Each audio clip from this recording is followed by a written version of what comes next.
Is your attitude holding you back? Well, today my dad is going to share his very personal journey with a slow progressing Lou Gehrig's disease and why your attitude may be the only thing you can control. And then I'll share 3 techniques that you can begin to use today to help ramp up your attitude. Are you ready?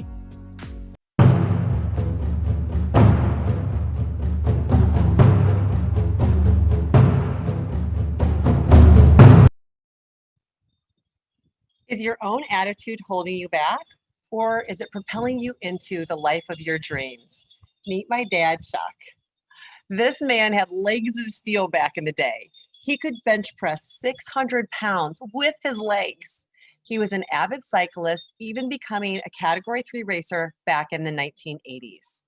He lived to ride, and he also used exercise to control his weight. I can totally relate to that.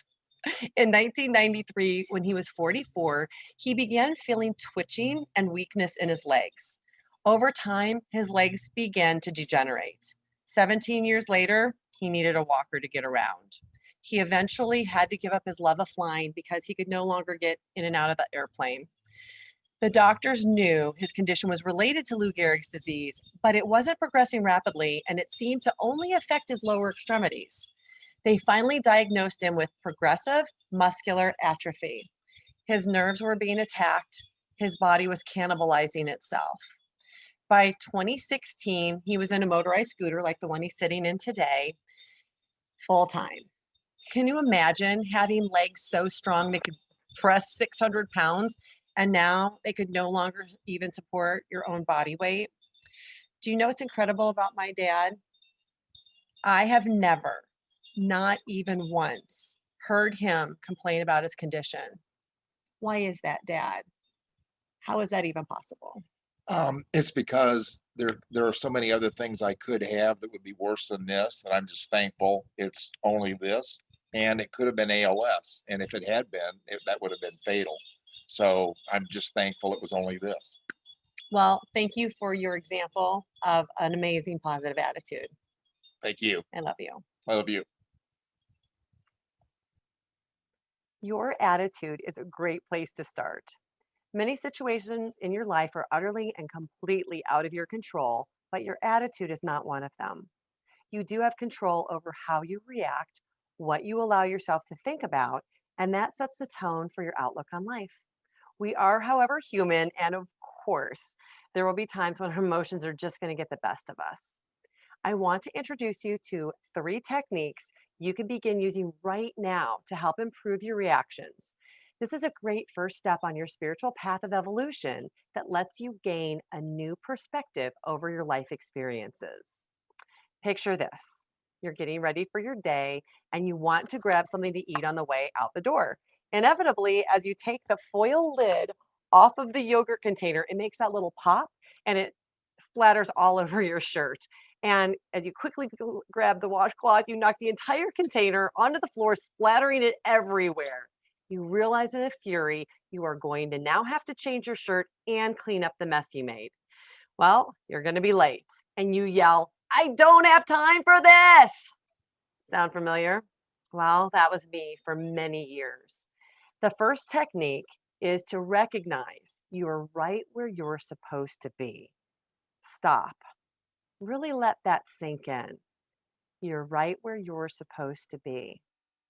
Delays happening in your life have a greater purpose than you can often see. Maybe the delay will allow you to be in the exact placement to see a special license plate that goes by that has a confirmation or an answer to a question you've been searching for, or even encouragement that you really needed. Recently, I was in this situation, running late, when a car passed me with a license plate. It's okay. Or maybe your delay kept you from getting into that accident you just passed. What if something bad happened, like you were in an accident? Even that potential bad thing that happens with a hindsight perspective can be meant to be. Maybe as a result of that accident, you meet your insurance and claims adjuster who turns out to be the love of your life that you've been waiting for. Because this is a change in your perspective, it's going to be very quick for you to implement. The second technique is to learn how to have a detached perspective. This might take a little bit more time to learn how to do.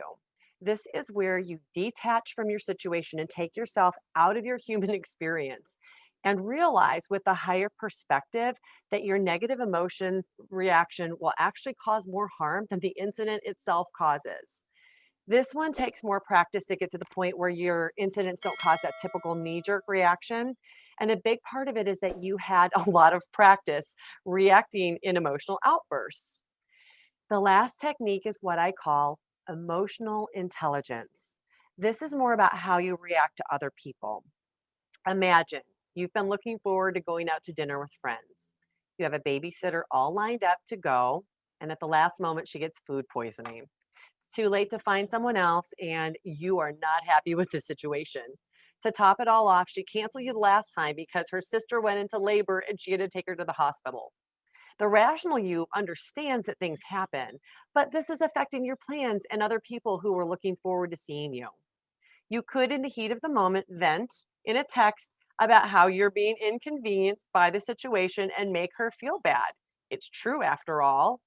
Or instead, you could send a message saying, "So sorry you're sick. I hope you feel better soon." Actually, what I might do is write that venting text and then erase it and send the higher road text. Just make sure that you are not sending her the venting one by mistake. You're never going to regret sending the kind text. The venting text can affect your relationship negatively because words and emotions you send into the world do affect you because what you do to another, you actually do to yourself. Let's review. Perspective. You're right where you're supposed to be. Non-attachment.